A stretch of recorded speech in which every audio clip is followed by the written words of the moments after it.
लोक कला केंद्र के प्रस्तुति।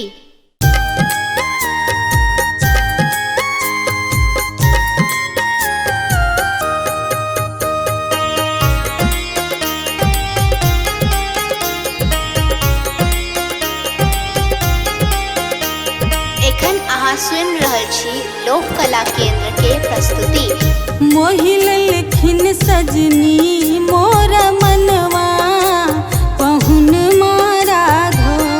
मोहिल लिखिन सजनी मोर मनवा पहुन मारा घो।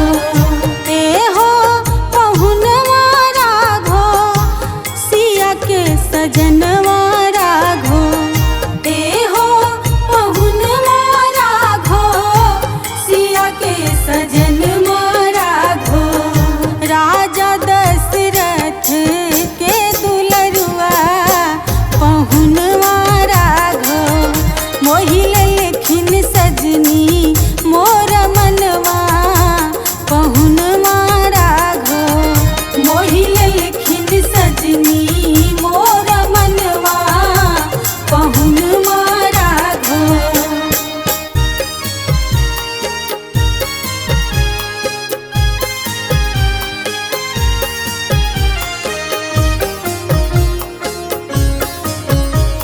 लोक कला केंद्र के प्रस्तुति।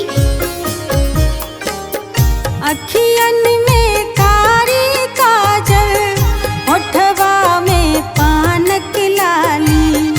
अखियन में कारी काजल होठवा में पानक लाली। लाल लाल सिर पर छन मौरिया पहुन राघो।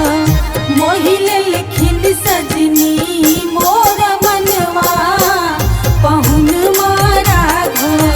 मोहिल लिखिन सजनी मोर मनवा पहुन राघो। मोहिल लिखिन सजनी मोर मनवा पहुन राघो।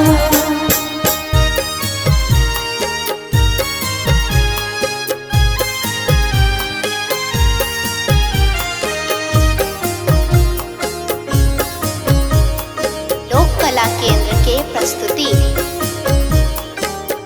चलू चलू परिछन सखी है दुल्हा चुमावन सखी है।